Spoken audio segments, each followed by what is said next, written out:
আমাদের আজকের গল্প মনের আয়না, কলমে শর্মিতা দেবনাথ। বাড়িতে ফিরেই সোফাতে শরীরটা এলিয়ে দিল ডাক্তার সেন। সারাটা দিন রোগী দেখতে দেখতে শরীর মন ক্লান্ত। এত রোগীর রোগভোগের কথা শুনতে শুনতেই মাথাটা ভার হয়ে গেছে।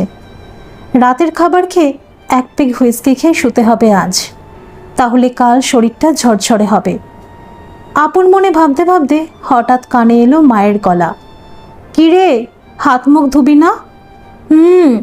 উঠছি। ওঠার আগে মোবাইলটা টুংটাং বেজে উঠল। হসপিটাল থেকে ফোন, নিশ্চয়ই কোনো এমার্জেন্সি। ফোনটা ধরে হ্যালো বলতেই ভেসে এলো ইন্টার্নের গলা। এমার্জেন্সি পেশেন্ট আছে, মৃণাল স্যারের পেশেন্ট। 8 মান্থ, ফেটাস মুভমেন্ট করছে না। মৃণাল স্যারের পেশেন্ট তো আমাকে কেন ফোন করলে? মৃণাল স্যার তো লিভে আছেন, উনি বললেন আপনাকে জানাতে।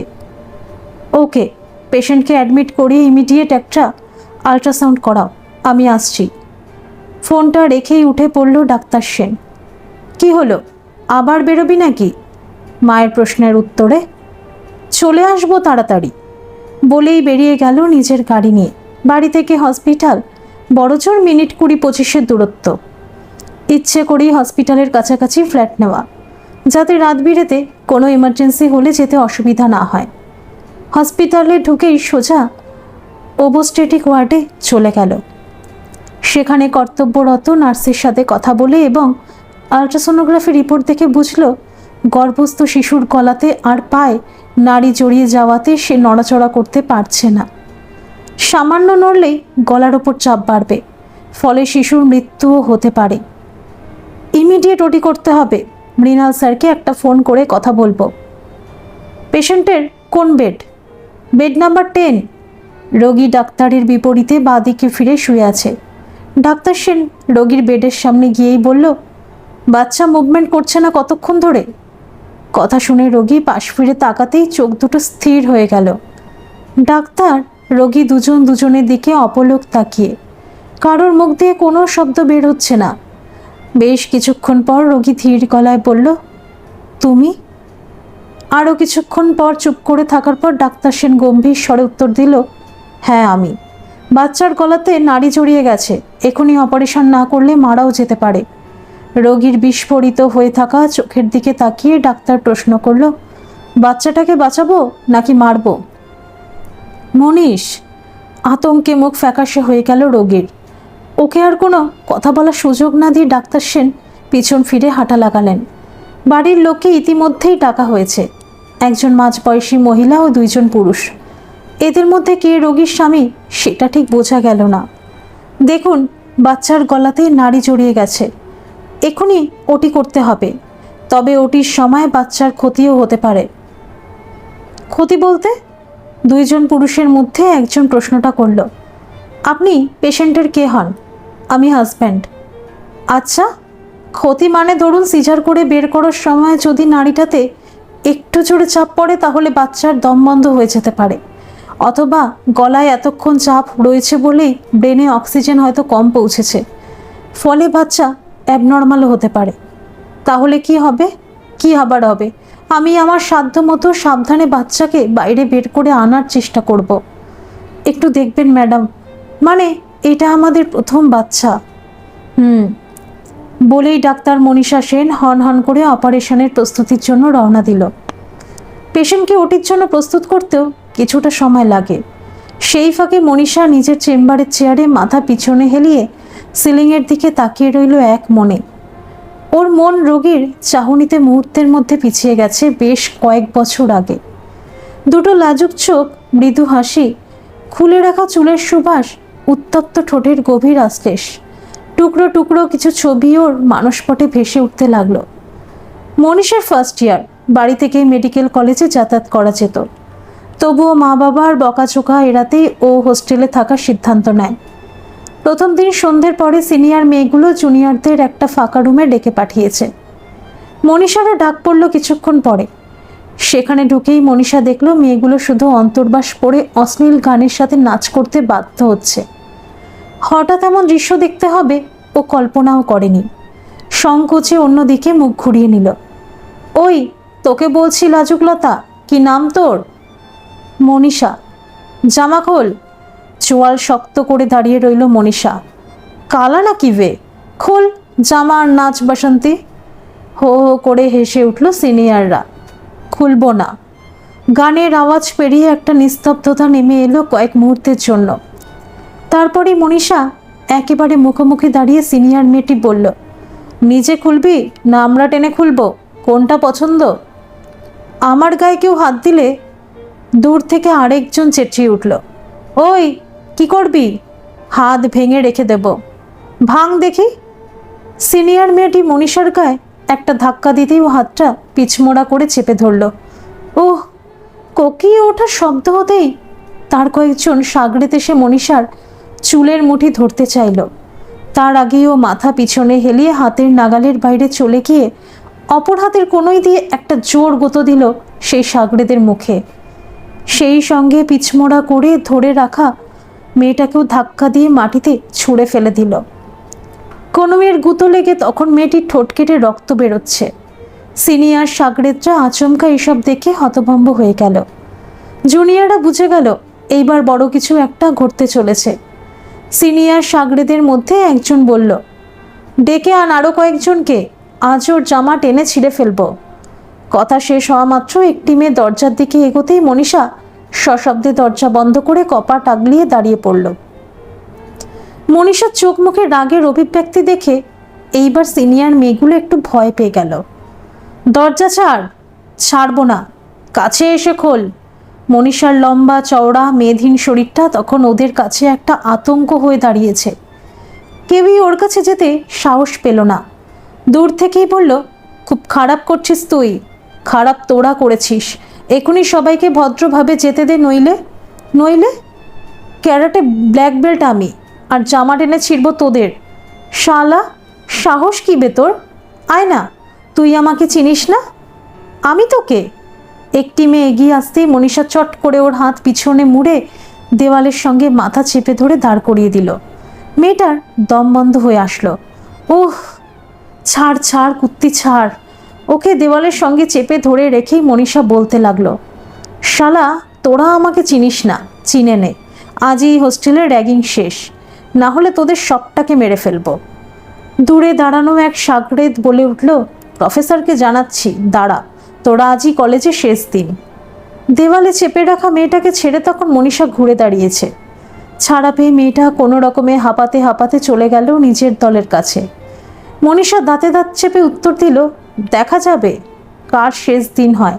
এক এক করে সব কটাকে মেরে চাঁদ দেখিয়ে দেব, র্যাগিং বেরিয়ে যাবে। তখন প্রফেসরকে কি বলবি? কেন মেরেছি তাই? সিনিয়রদের মধ্যে একটা হাসির রোল উঠল। সেটাকে গায়ে না মেখে মনীষা বলল, শোনবে, আমাকে ঘাটাস না, বিপদে পড়বি। হাসি থামিয়ে ওরা বলল, তুই কি দিয়ে মারবি? তোর কাছে কি আছে? লাঠি, এটাই যথেষ্ট। গায়ের জোরে তোরা একটাও আমার সাথে পেরে উঠবি না। আমাকে দেখে কি মনে হচ্ছে তোদের? আমি মেয়ে? তোদের মতন ন্যাতটাতে মেয়ে? কি তবে তুই?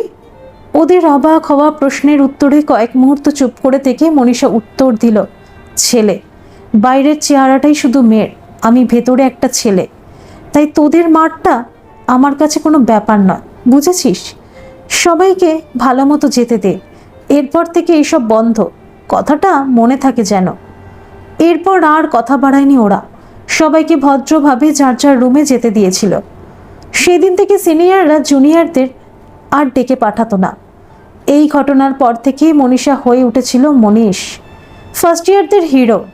রুমে ফেরার পরে সবাই ওকে নিয়ে খুব মাতামাতি করেছিল। সেই রাতে, ম্যাডাম আসবো? এতক্ষণ ঘোরের মধ্যেই হারিয়ে গেছিল মনীষা। নার্সের ডাকে ও সম্বিত ফিরল। Patient ready? ওকে, আমি যাচ্ছি। নার্স বেরিয়ে যেতেই একটা দীর্ঘশ্বাস ফেলে নিজের চেয়ার ছেড়ে উঠে দাঁড়ালো। দরজা খুলে ওটির দিকে হাঁটা লাগালো। ওটির দিকে এগোতেই ওর চোখ পড়ল রোগীর স্বামীর দিকে, উদ্বিগ্ন মুখে ওটির সামনে দাঁড়িয়ে। বুকের ভিতরে একটা তীক্ষ্ণ জ্বালার অনুভূতির সঙ্গে নেই ওটির দরজা খুলে ঢুকে গেল। অপারেশনের জন্য বিশেষ পোশাক পরে ওটি রুমে ঢুকতেই দেখল মেয়েটি টেবিলে শুয়ে, ওর কোমরের নিচ থেকে অসাড়, একদল নার্স ওর শারীরিক অবস্থার দিকে লক্ষ্য রাখছে, অপর দল নার্স সহ ইন্টার্ন ওর অপারেশনের দিকে মনোযোগ দিয়েছে। ওর অনাবৃত অংশের মধ্যে ফুলে থাকা পেটের দিকেই মনীষার চোখ স্থির হয়ে গেল। কয়েকটা মিনিট রোগীর কাছে যেন কয়েকটা ঘন্টা। কিছুক্ষণ আগে মনীষার বলে যাওয়া শেষ কথাটা ওর কানে তখনও বাজছে। সেই আতঙ্কে চোখ বন্ধ করে এক মনে ঈশ্বরের নাম জপ করে চলেছে। যদি গর্ভের সন্তান পৃথিবীর আলো দেখতে না পায়, তার জন্য কে দায়ী হবে এ কথা কাউকে জানাতে পারবে না। পেট কেটে শিশুটির ছোট্ট মাথাটা দেখে মনীষার বুকের ভেতরটা কেমন করে উঠল। হাতটা সামান্য কেঁপে গেল। নাড়িটা খুব বিপজ্জনকভাবে জড়িয়ে গেছে। মাথাটা ধরে তাকে ছাড়াতে গেলে ঘাড়ে চোট লাগতে পারে, ফলে স্পাইনার কর্ড ক্ষতিগ্রস্ত হয়ে বাচ্চা আজীবন প্যারালাইসিস হয়ে যেতে পারে। আবার ঘাড়টাকে সাবধানে ধরতে গেলে গলাতে চাপ পড়বে, তাতে বাচ্চার দম বন্ধ হতে পারে। মনীষা বাকি দুই ইন্টার্নকে শিশুর ঘাড় মাথা আলতো ধরতে বলে নিপুণ হাতে অত্যন্ত সাবধানে শিশুটির গলাতে জড়িয়ে থাকা নাড়ি ছাড়াতে শুরু করলো। একসময় শিশুটির গলা নাড়ির চাপমুক্ত হয়ে গেল। তারপর তাকে বাইরে বার করে আনার প্রায় সাথে সাথেই তার কচি গলার মিহি কান্নার আওয়াজ রোগীর কানে গেল। হাঁপ ছেড়ে তার দু চোখের কোনা বেয়ে জল গড়িয়ে পড়ল। প্রথম মাতৃত্বের আনন্দে নিজের আবেগ ধরে রাখতে পারল না। কিছুক্ষণ পরেই নার্স এসে কচি মুখটা তার গালে স্পর্শ করালো। জন্মানোর আগে যে সন্তানটা মৃত্যুর মুখে চলে গিয়েছিল, তার প্রথম স্পর্শেও ফুপিয়ে কেঁদে উঠল। মনে মনে অজস্র ধন্যবাদ দিতে লাগলো মনীষাকে। অপারেশনের পোশাক বদলিয়ে বাইরে এসে মনীষা জানালো, বাচ্চা ভালো আছে, পেশেন্টও বেটার। বাচ্চার কোনো ক্ষতি হয়নি তো? না, হয়নি। মা বাচ্চা সবাই আপাতত ভালো। আর কোনো কথা না বাড়িয়ে মনীষা নিজের চেম্বারের দিকে হাঁটা লাগালো। সদ্যজাত শিশুটির অস্ফুট কান্নার আওয়াজ ওর বুকের ভিতরটা তোলপাড় করে দিচ্ছে। শিশুটির নিষ্পাপ মুখটা কেবলই চোখে ভাসছে। তার ছোট্ট শরীরটাকে দুই হাতে তুলে বুকে জড়িয়ে ধরতে ইচ্ছে করছে। বাবা, এই ডাকটা মনীষা কোনো দিন শুনতে পাবে না, সেটা জানে বলে বুকের ভিতরের যন্ত্রণাটা ক্রমশ প্রবল হচ্ছে। চেম্বারে ঢুকে হাতে ধরে থাকা মোবাইলটা টেবিলের ওপর রেখে দিয়ে চেয়ারে মাথা পিছনে হেলিয়ে দু চোখ বন্ধ করে বসে রইল। হোস্টেলের রুমটা ভেসে উঠল চোখের সামনে। সামনে দাঁড়িয়ে রুমমেট ট্রিনা হাতের নাইটিটা নিয়ে শুধু ওলটপালট করছে। কি রে, নাইটিটা একবার উল্টো করছিস, একবার সোজা করছিস, কি করতে চাস কি? না মানে তুই সামনে থাকলে আমার লজ্জা করে ড্রেস চেঞ্জ করতে, মনে হয় সামনে একটা ছেলে বসে আছে। শালা, সেটা বলতেও কি লজ্জা হচ্ছিল? চেঞ্জ কর, আমি বেরোচ্ছি। দরজা অবধি এগোতে এগোতে মনীষা বলতে লাগলো, চোখের সামনে তোকে এইসব করতে দেখলে আমারও কেমন একটা হয়। বেরো। ট্রিনা বিছানা থেকে বালিশটা নিয়ে জোরে ছুঁড়ে মারল। সেটা দরজার কাছে গিয়েই পড়ল। মনীষা হাসতে হাসতেই দরজা বন্ধ করে বাইরে গিয়ে দাঁড়ালো। একটা সিগারেট খেয়ে সময়টুকু কাটুক ভেবে পকেট থেকে সিগারেটের বাক্সটা বের করে তাতে আগুন ধরালো। হোস্টেলের খোলা বারান্দার রেলিংয়ে হেলান দিয়ে ধোঁয়া ছাড়ল। এদিক ওদিক চোখ বোলাতে বোলাতে হঠাৎ করে চোখে পড়ল একটি মেয়ে হলুদ চুড়িদার পরে ওর দিকেই হেঁটে আসছে। দোতলার খোলা বারান্দা বেয়ে হাওয়া বয়ে চলেছে। তার আলগা স্পর্শে মেয়েটির ওড়না উঠছে। মনীষার মনে হলো ঠিক যেন একটা হলুদ প্রজাপতি ফুলের বাগানে উড়ে বেড়াচ্ছে। এক দৃষ্টে সেই দিকে তাকিয়ে রইল। মেয়েটি ওর সামনে এসে জিজ্ঞেস করলো, রুম নাম্বার 53 কোনটা? চমক ভেঙে মনীষা উত্তর দিল, ওই দিকে, থ্যাঙ্কস। মৃদু হেসে মেয়েটি মনীষার নির্দেশ করা স্থান অনুযায়ী হাঁটা লাগালো। পিছন থেকে মনীষা বলে উঠল, ফার্স্ট ইয়ার। থমকে দাঁড়িয়ে পিছন ফিরে মৃদু হেসে সম্মতিসূচক ঘাড় নাড়ল মেয়েটি। মনীষা আবার প্রশ্ন করল, কি নাম? এইবার মেয়েটি কাছে এসে উত্তর দিল, স্বরূপা। সামনে আসার পরে মনীষা ওর চোখ মুখ ভালো করে দেখার অজুহাতে আবার প্রশ্ন করল, বাড়ি কোথায়? হাওড়া। একটু থেমে স্বরূপা বলল, তুমি কোন ইয়ার? সেকেন্ড। আচ্ছা, এখানে কি র্যাগিং হয়? মুচকি হেসে মনীষা উত্তর দিল, সিনিয়রকে জিজ্ঞেস করছো র্যাগিং হয় কি না? না মানে এমনি। স্বরূপার কাচুমাচু মুখ দেখে হেসে ফেলল মনীষা। হ্যাঁ, অত ভয় পেও না, আগে হতো, এখন আর হয় না। হয়তো থার্ড ইয়ারের মেয়েরা কিছু বোকা বোকা প্রশ্ন করে তোমাকে অস্বস্তিতে ফেলবে, এর চেয়ে বেশি কিছু হয় না। হয় না কেন? হয় না বলে অবাক হচ্ছ? হয় না সেটা তো তোমার পক্ষেই ভালো। আমি জানতাম মেডিকেল আর ইঞ্জিনিয়ারিং কলেজে র্যাগিং হয়, এখানে হয় না জেনে অবাক হচ্ছি। আগে হতো, তাহলে এখন হয় না কেন? কেন হয় না সেটা এখানে যখন ঢুকে গেছো তখন ঠিক জানতে পেরেই যাবে। বাবা, হয় না জেনে বাঁচলাম। কথার মাঝেই মনীষা লক্ষ্য করতে লাগলো স্বরূপার চোখ, নাক, কপাল, গাল, ঠোঁট। শেষ কথাটা বলে যখন ও হাসলো তখন ওর ঠোঁটের হাসিতে মনীষার মন কিভাবে যেন আটকা পড়ে গেল। ওর ঠোঁটেও মৃদু হাসি ফুটে উঠল। স্বরূপা বলল, এনিওয়ে, থ্যাংক ইউ দিদি। দিদি? আমাকে এখানে কেউ দিদি বলে না, দিদি বললে আমার খুব কষ্ট হয়। হা, আচ্ছা, তোমার নাম কি? আমাকে সবাই মনীষ বলে ডাকে।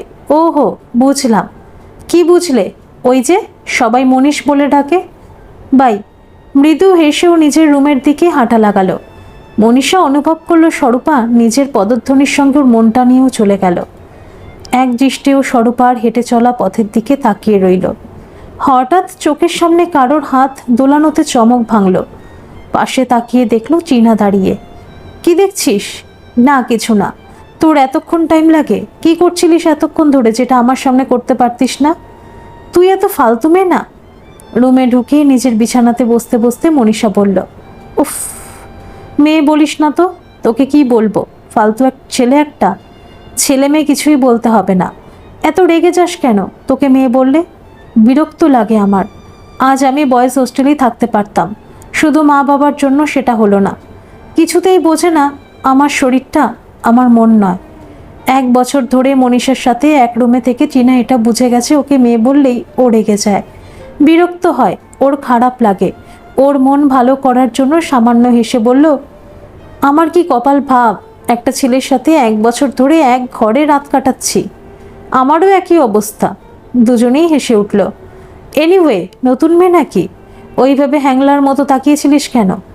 হ্যাঁ নতুন, ফার্স্ট ইয়ার। ওইভাবে হাঁ করে ঝাড়ি মারছিলিস? তুই তো এত ক্যাবলা না। এত মেয়েকে ঝাড়ি মারিস, ওর বেলা এমন ক্যাবলা হয়ে গেলি?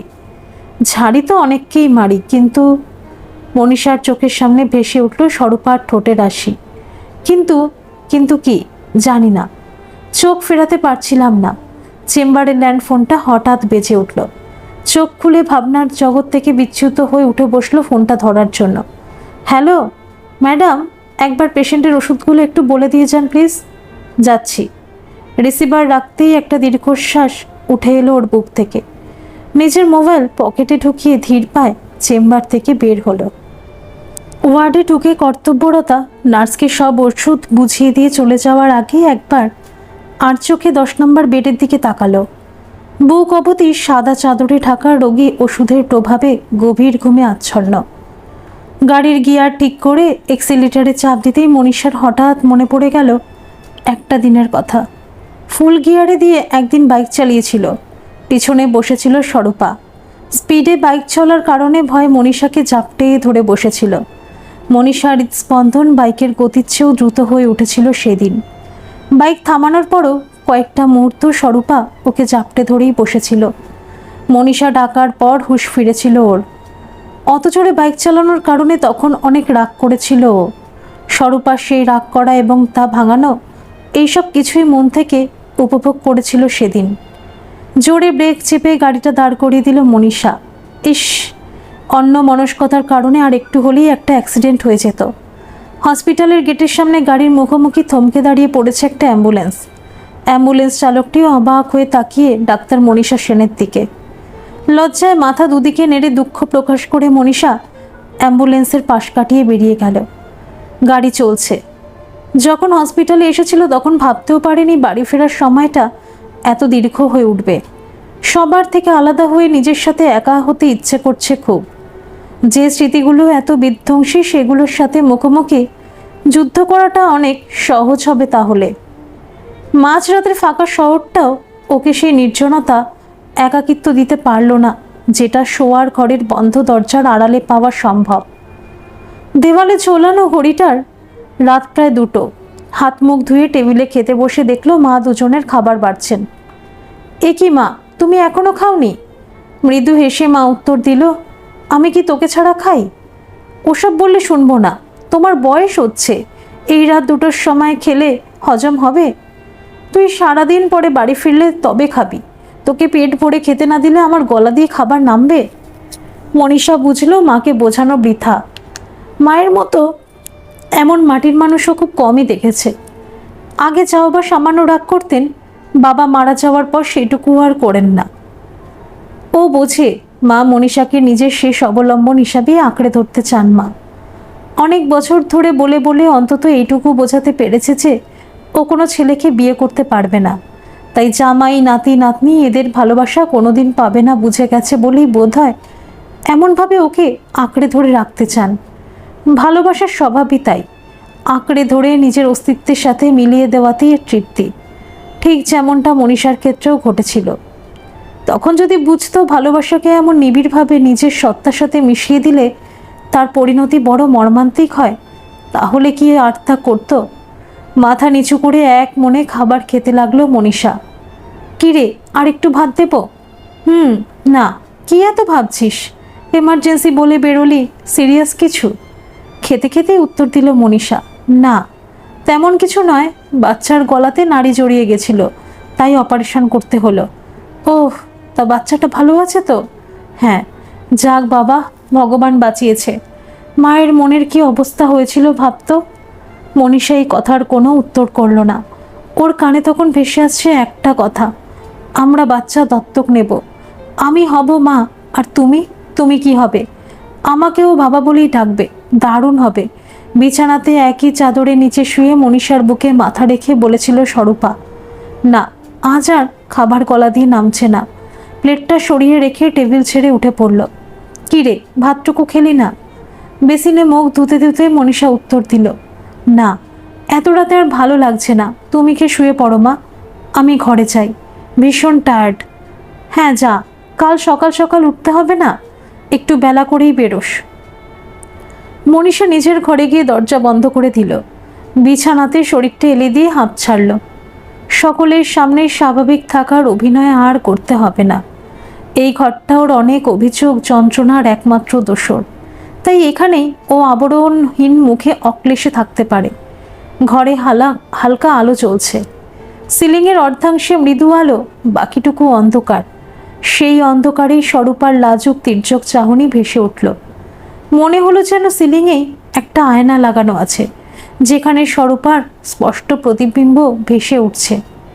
কিছুক্ষণ এইভাবে তাকিয়ে থাকার পর চোখ সরিয়েও বিছানাতে উঠে বসল। একটা সিগারেট ধরিয়ে জানলার পাল্লা খুলে তার সামনে গিয়ে দাঁড়ালো। রাস্তাটা ফাঁকা শুনশান। মনীষার বুকের ভিতরের মতোই তাতে লোক চলাচল খুব কম। ফাল্গুনের শেষ, বাতাসে নেশা ধরানো স্নিগ্ধ আবেশ, ঠিক যেন স্বরূপার খোলা চুলের সুবাস। চোখ বন্ধ করে মনীষা সেই গন্ধটা বুকের ভিতর শুষে নিতে চাইল। সেই সঙ্গে মনে পড়ে গেল এক গভীর অন্তরঙ্গতা। ফাঁকা রুমে মনীষার মুখোমুখি স্বরূপা। স্বরূপার দু চোখ বন্ধ, মনীষার দৃষ্টি স্থির ওর ঠোঁটের ওপর। দুই হাতে ওর গাল ধরে ক্রমশ এগিয়ে চলেছে এক অপ্রতিরোধ্য টানের কারণে। কয়েকটা মুহূর্ত পরেই ওর নরম ঠোঁটের গভীরে ডুবিয়ে দিয়েছিল নিজের ঠোঁট। উফ না, স্মৃতি বড়ই নিষ্ঠুর। চোখ খুলে সিগারেটে পরপর কয়েকটা টান দিয়ে সেটা নিভিয়ে ছুঁড়ে ফেলে দিল জানলা দিয়ে বাইরে। ঘরের ভেতরটা বড্ড বদ্ধ লাগছিল। এখন জানলা খোলাতে হালকা বাতাসে ঘরের ভার যেন সামান্য কমেছে। জানলার কাছ থেকে সরতেই ওর চোখ পড়ল পাশে রাখা আয়নার দিকে। আলো আধারিতে নিজের প্রতিবিম্বের দিকে তাকিয়ে রইল।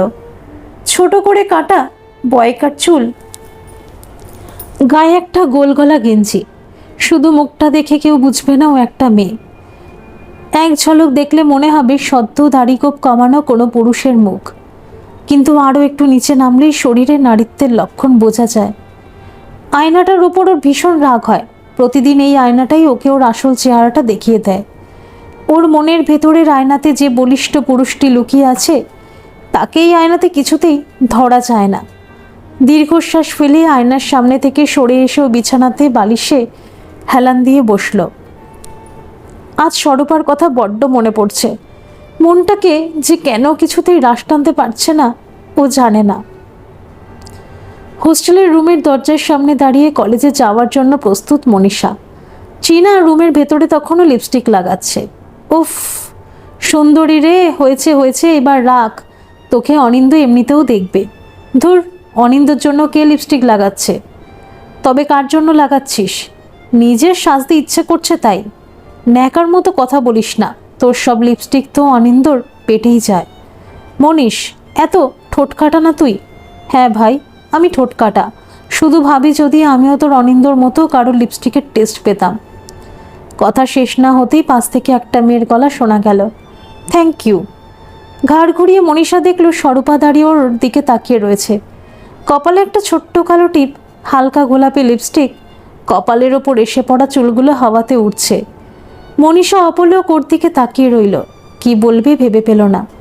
স্বরূপা ওকে তাকিয়ে থাকতে দেখে প্রশ্ন করল, জানতে চাইবে না কেন থ্যাঙ্কস বললাম? নিজেকে একটু সামলিয়ে নিয়ে মনীষা উত্তর দিল, হ্যাঁ কেন? তোমার জন্যই আমরা ফার্স্ট ইয়ারটা সেফ। মানে? মানে হোস্টেলের র্যাগিং তুমি বন্ধ করেছো তাই? হেসে উঠল মনীষা। ওহো আচ্ছা, ওয়েলকাম। ওদের কথার মাঝে ট্রিনা বেরিয়ে এলো রুম থেকে। দরজায় তালা দিতে দিতে বলল, চল এগোই। হ্যাঁ চলো স্বরূপা, একসাথে কলেজ যাই।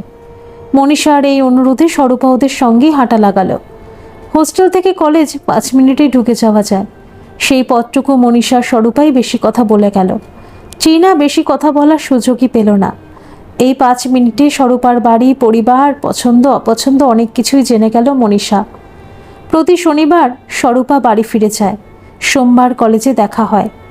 এই দুদিন সময়টা বড় দীর্ঘ মনে হয় মনীষার। মনীষাও শনিবার বাড়ি যায়, তবে প্রতি সপ্তাহে নয়, মাসে 2 বার। বাড়িতে গেলেই ওর পুরুষালী পোশাক, আচরণ, চলাফেরা দেখে বাবা রাগ করেন। মাঝে মাঝে মাও তাতে সম্মতি দেন। একটা দিনের কথা ওর ভীষণ মনে পড়ে। বাবা অসুস্থতার অজুহাতে ডেকে পাঠিয়েছিলেন। বাড়ি গিয়ে রাতে খাবার টেবিলে বসে পরদিন পাত্রপক্ষের দেখতে আসার কথাটা মায়ের মুখ দিয়ে ভুলবশত বেরিয়ে গেছিল। খাওয়া বন্ধ করে একদৃষ্টে কিছুক্ষণ বাবার দিকে তাকিয়ে থেকে মনীষা বলে উঠেছিল, আমি বিয়ে করতে পারবো না। বাবা, কেন পারবি না? মনীষা, পারবো না, ব্যাস পারবো না।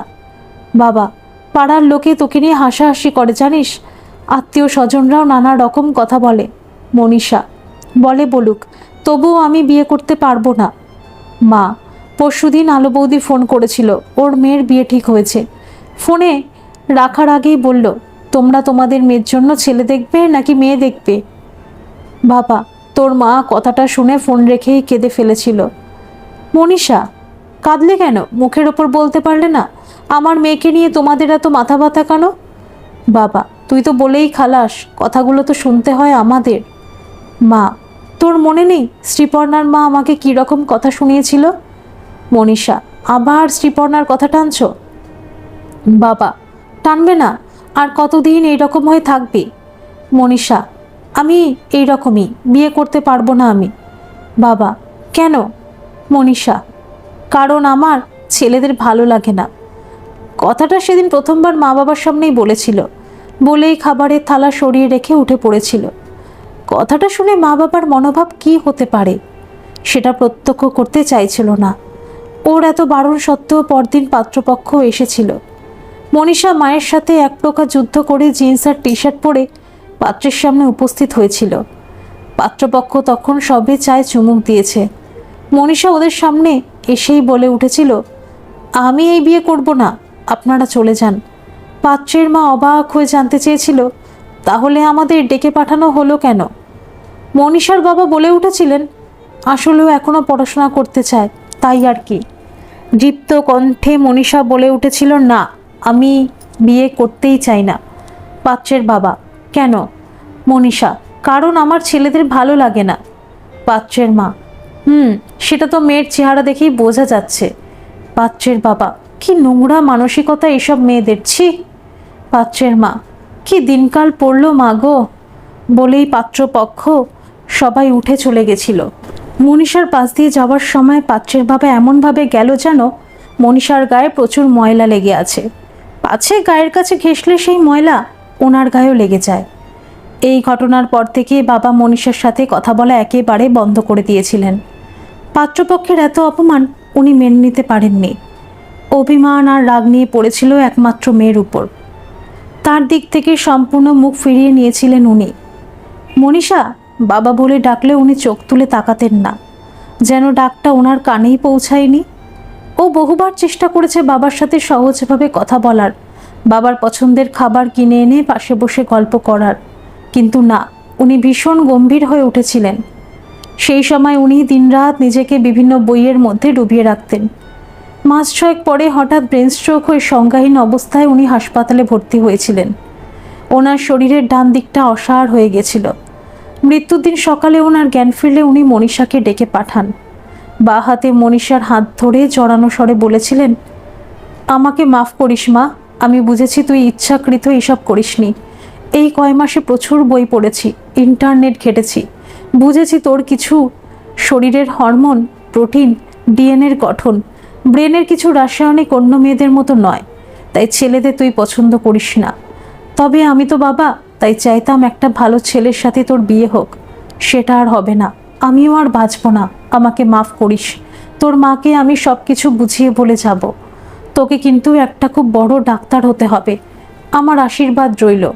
মনীষার বাবার কথা শুনে ঝরঝর করে কেঁদে ফেলেছিল। বারবার শুধু বলছিল, তুমি ভালো হয়ে যাবে বাবা, ঠিক বাড়ি ফিরে যাবে। না, মনীষার বাবা আর বাড়ি ফিরে যেতে পারেননি। মনীষার মাকেও উনি সব কথা বলে যেতে পারেননি। তবে বাবার আশীর্বাদ সঙ্গে থাকায় আজ ডাক্তার হিসাবে মনীষার যথেষ্ট প্রসার। প্রতিবেশী ও আত্মীয়দের কাছে ডাক্তার হিসাবেই আজ ওর পরিচিতি। না, ঘুম আজ আর ওর আসবে না। ওর চোখের পাতা অতীতে ডুবে ঘুম হারিয়েছে। বিছানা ছেড়ে উঠে বইয়ের তাকে লুকিয়ে রাখা হুইস্কির বোতলটা বার করে কম্পিউটার টেবিলের উপর রাখলো। তারপর আস্তে করে দরজা খুলে ফ্রিজ থেকে ঠান্ডা জলের বোতল ও রান্নাঘর থেকে একটা কাচের গ্লাস নিয়ে ঘরে ঢুকলো। একটা পেক বানিয়ে আবার বিছানায় বসলো। ভাবলো হসপিটালে একবার ফোন করবে। পর মুহূর্তেই সেই সিদ্ধান্ত থেকে সরে এলো। কোনো সমস্যা হলেই নার্স নিশ্চয়ই ফোন করবে। স্বরূপার কথা আজ ভীষণ মনে পড়ছে। হোস্টেলের করিডরে নিজের রুমের বাইরে মনীষা দাঁড়িয়ে। একটু দূরেই স্বরূপা তার রুমমেটের সাথে কথা বলছে। দূর থেকে ওর দিকে আর চোখে বারবার তাকাচ্ছে মনীষা। স্বরূপা এখন রোজ মনীষা চীনার সঙ্গেই কলেজ যায়। ক্লাস অফ থাকলে অথবা ক্যান্টিনে বসে থাকাকালীন ও মনীষাকে ফোন করে, ওর সঙ্গেই সময় কাটায়। স্বরূপা যেন বুঝিয়ে দিতে চায় মনীষার সান্নিধ্য ওর মনে ভালো লাগা তৈরি করছে। মনীষা ক্রমশ ওর প্রতি এক অবাধ্য টান অনুভব করতে শুরু করে দিয়েছে। হঠাৎ রুম থেকে চীনার ফুপিয়ে কেঁদে ওঠার আওয়াজ ভেসে এলো। স্বরূপার প্রতি তাকিয়ে থাকার চমকটা ভেঙে মনীষা রুমের মধ্যে ঢুকলো। দেখলো চীনা নিজের বিছানায় বসে কাঁদছে। কি হলো, আবার কাঁদছিস? ফোপাতে ফোপাতে চীনা উত্তর দিল, অনিন্দ আমার ফোন ধরছেই না। ধরছে না তো ধরছে না, তুই ফোন করছিস কেন? কি করব, আমি তো ফোন না করেও থাকতে পারছি না। তাহলে কাঁদ ভ্যা ভ্যা করে।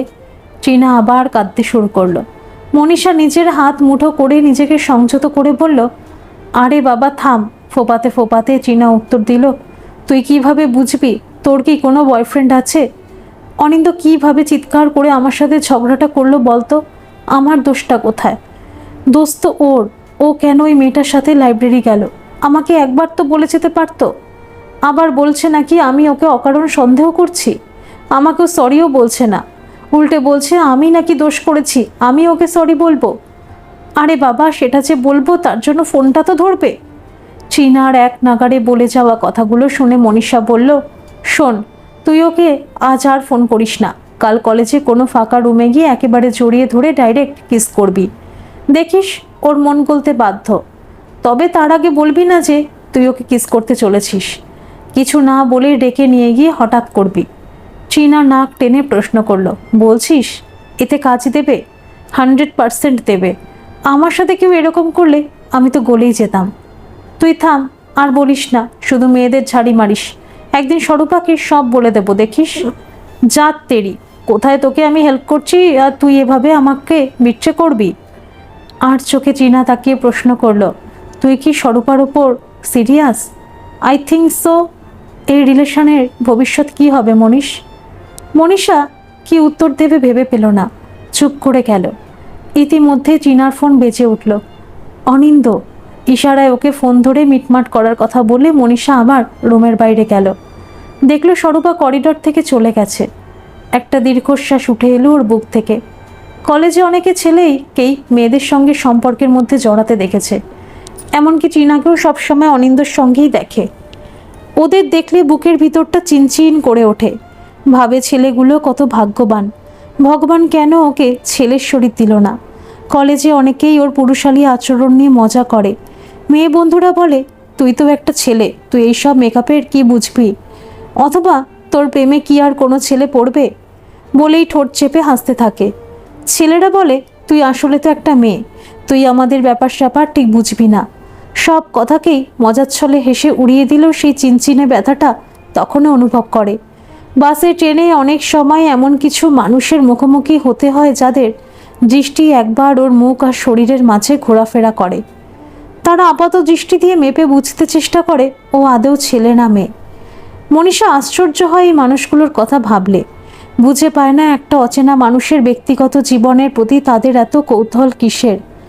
রুমের ভিতর থেকে টিনার হাসির আওয়াজ ভেসে আসছে, যার অর্থ অনিন্দর সাথে বোঝাপড়া হয়ে গেছে।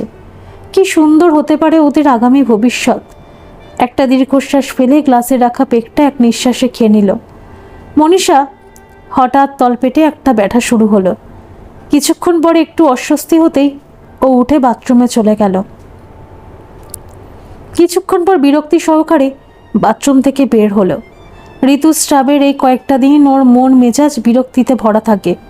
নিজের শরীরটা ওকে প্রতি মাসে জানান দিয়ে যায় যে ও একটা মেয়ে। আগামী কয়েকটা দিন নারীত্বের এই চরম উপস্থিতিটাকে 24 ঘন্টা সঙ্গী করে চলতে হবে। বিরক্ত হয়ে বিছানাতে বসে আরও একটা পেগ বানিয়ে নিল। এমনই এক পেগ হুইস্কি হাতে নিয়ে স্বরূপার সাথে কাটানো সেই বিশেষ রাতটার কথা মনীষার মনে পড়ে গেল। ইন্টার্নশিপ চলাকালীন এক শনিবার টিনা ওর বাড়ি গেছিল। রুমটা ফাঁকাই ছিল। মনীষা নিজের পড়া নিয়েই ব্যস্ত। বাবা মারা যাওয়ার পর প্রতি সপ্তাহে মায়ের কাছে যেত ঠিকই, তবে যাওয়া আসাতে পড়ার অনেকটা সময় নষ্ট হতো বলে ও প্রতি সপ্তাহে যেত না। রাত প্রায় 10টার কাছাকাছি খাওয়া সেরে নিজের রুমে ঢুকে এক পেগ হুইস্কি বানিয়ে এক মনে বই নিয়ে বসে পড়ার দিকে মন দিল। বই আর গ্লাসে একটু চুমুক, এতে ওর পড়াটা ভালো হয়। হঠাৎ দরজাতে টোকা। উঠে দরজা খুলতে দেখলো সামনে দাঁড়িয়ে স্বরূপা। ভিতরে ঢুকেই বিছানার ওপর ছড়ানো বই খাতা দেখে স্বরূপা বলে উঠল, পড়ছিলে? ডিস্টার্ব করলাম না তো? আরে না না, বসো। মনীষা নিজের ছোট্ট বিছানাটা কোনো রকমে একটু গুছিয়ে তার একপাশে স্বরূপাকে বসতে দিয়ে নিজে গিয়ে বসলো একটা চেয়ারে। এতক্ষণে গ্লাসটার দিকে স্বরূপার চোখ পড়ল। এটাও চলছে? মাথা চুলকে একটু হেসে মনীষা উত্তর দিল, হ্যাঁ ওই আর কি, এক পেগ। স্বরূপার বলার ধরন দেখে সামান্য হেসে তাকিয়ে রইল। মনীষার মনে একটা প্রশ্ন বারবার উঠে আসছে। ওকে এইভাবে তাকিয়ে থাকতে দেখে শেষ পর্যন্ত বলেই ফেলল, তুমি এত রাতে আমার রুমে কিছু বলবে? কেন, কোনো কথা না থাকলে কি তোমার রুমে এমনি আসতে পারি না? না তা নয়, আসলে আমি বিকেল থেকে তোমাকে দেখতে পাইনি, তাই ভেবেছিলাম তুমি বোধহয় বাড়ি চলে গেছো। না, এই সপ্তাহে আর গেলাম না, মা বাবা বাড়ি থাকবে না, তাই এখানেই রয়ে গেলাম। তোমার অসুবিধা হলো না তো আমি এখানে এলাম বলে? আসলে তোমার সাথে কথা বলতে ভালো লাগে। আরে অসুবিধা কেন হবে, তুমি এসেছো বরং ভালোই হয়েছে। কেন, আশায় আশায় বসে থাকি, ওরে আমার মন, কখন তোমার ফোন নয় তুমি আসবে। হি হি হি হি। জল তরঙ্গের মিষ্টি সুরের মতো হেসে উঠল স্বরূপা। ওর খোলা চুলগুলো হাসির সময় ওর চোখে মুখে এসে পড়ছে। হাতের আঙুল দিয়ে সে সেগুলো সরিয়ে দিচ্ছে। ওর ঠোঁটের কোণে লেগে থাকা মিষ্টি হাসিটা যেন মহুয়ার নেশার মতো। পলাশের লাল বনের মতো প্রেমের রং গিয়ে লাগলো মনীষার মনে। ও তাকিয়ে রইল মুগ্ধ দৃষ্টিতে। হাসি থামার পর স্বরূপা ওর দৃষ্টি লক্ষ্য করে বলল, এইভাবে কি দেখছো মনীষ? কিছু না, বলেই মনীষা চোখ নামিয়ে নিল। স্বরূপা পড়েছে একটা লং স্কার্ট আর ছোট হাতা গোলাপি গেঞ্জি। ও স্কার্টের শেষ প্রান্ত দিয়ে বেরিয়ে থাকা ফর্সা পায়ের পাতা আর আঙুলগুলো কত কোমল। মনীষার ইচ্ছে হলো একটিবার সেই আঙুল ছুঁয়ে দেখার, অথচ সে কথা বলার সাহস পেল না। বলে উঠল, আচ্ছা স্বরূপা, এই যে আমার এইরকম ছেলের মতো হাবভাব তোমার ভালো লাগে না বিরক্ত হও? বিরক্ত কেন হব, আমার তো ভালোই লাগে। উত্তরটা শুনে মনীষা বেশ খুশি হলো, তবে সেটা প্রকাশ করল না। অনেকেই বিরক্ত হয় জানো, এতে আমার কিছু করার নেই। আমি এই রকম, নিজেকে বদলাতে পারবো না। যখন ক্লাস 5-6-এ পড়ি তখন থেকেই নিজের মধ্যেই চেঞ্জটা ফিল করতাম। আমি নিজেও কনফিউজড হয়ে যেতাম। ভাবতাম সব মেয়েরা কোনো ছেলেকে নিয়ে যেমন ভাবে আমি তেমন ভাবতে পারি না কেন, কেন আমার ছেলেদের চেয়ে মেয়েদের বেশি ভালো লাগে। তখন খুব ডিস্টার্ব থাকতাম এই নিয়ে। নিজেও বুঝতে কিছুটা সময় লেগেছিল যে আমি বাকি মেয়েদের মতো নই। এই জন্য কোনোদিন তোমাকে বাড়ি থেকে কোনো কথা শুনতে হয়নি। কয়েক মুহূর্ত মনীষা চুপ করে রইল, তারপর বলল, বাবা খুব রাগারাগি করত। একবার জোর করে বিয়ে দেওয়ার চেষ্টা করেছিল। একটা ছেলেকে বিয়ে করা আমার পক্ষে অসম্ভব, সেটা প্রথমে বোঝেনি, তারপর জীবনের শেষ দিনটাতে পৌঁছে আমাকে বুঝেছে।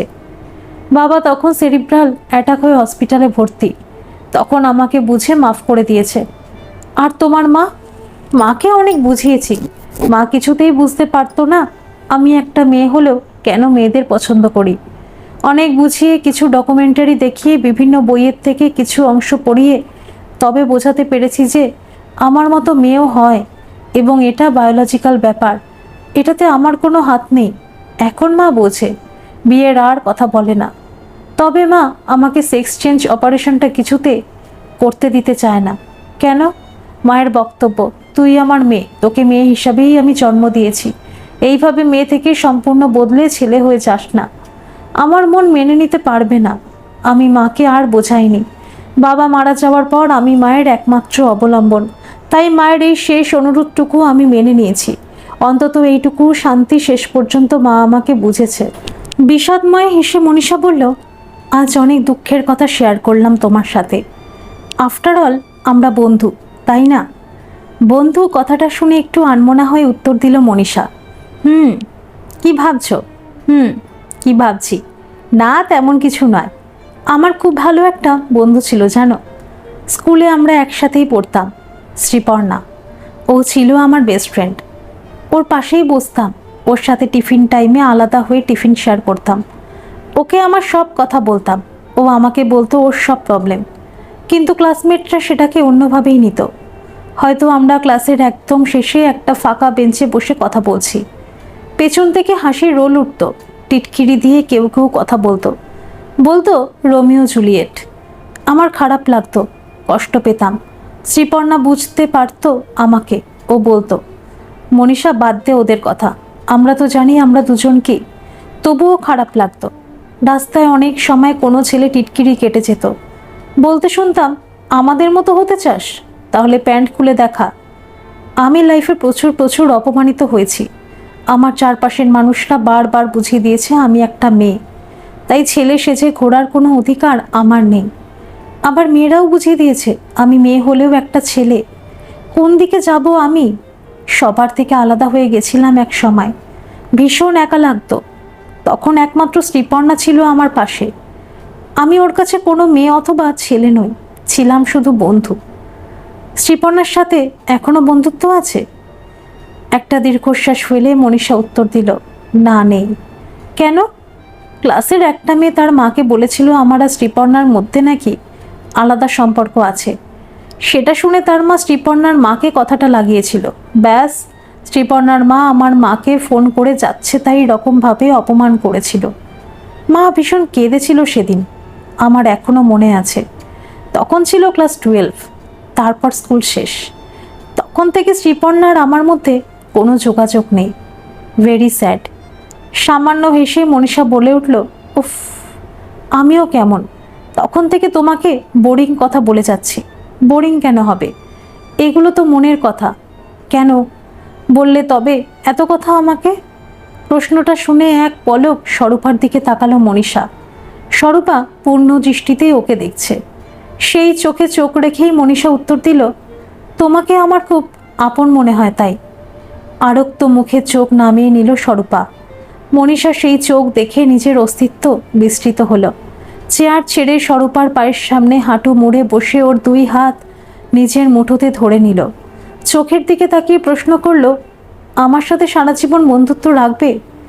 স্বরূপা ওর চোখের দিকে তাকিয়ে বলে উঠল, রাখবো। এমন প্রতিশ্রুতি পেয়ে মনীষা উঠে ওর পাশে গিয়ে বসলো। অপলক ওর দিকে তাকিয়ে বলল, অনেকেই আমাকে ব্যঙ্গ করে, অনেকে বন্ধু হারিয়েছি, আমি ভীষণ একা, ভীষণ। স্বরূপার দুই গালে হাত রেখে মনীষা প্রশ্ন করল, তুমি আমাকে ছেড়ে কোনোদিন যাবে না তো? না, বলেই স্বরূপা মনীষাকে জড়িয়ে ধরল। এমন আকস্মিক আচরণে মনীষার হৃদস্পন্দন দ্রুত তালে চলতে লাগলো।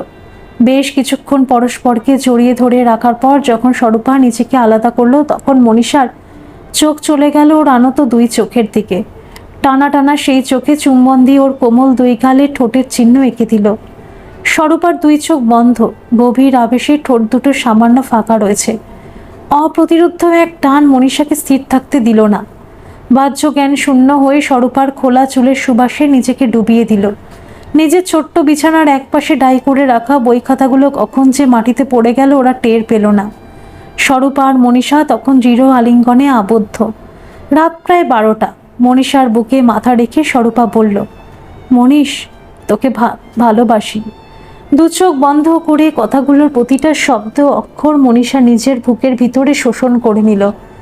হাতে ধরে থাকা দ্বিতীয় পেকটাতে তখনও চুমুক দেয়নি ডাক্তার মনীষা সেন। অজান্তে চোখের পাতা বেয়ে এক ফোঁটা জল গড়িয়ে পড়ল। যদি ভালোবেসেছিলে তবে কেন চলে গেলে?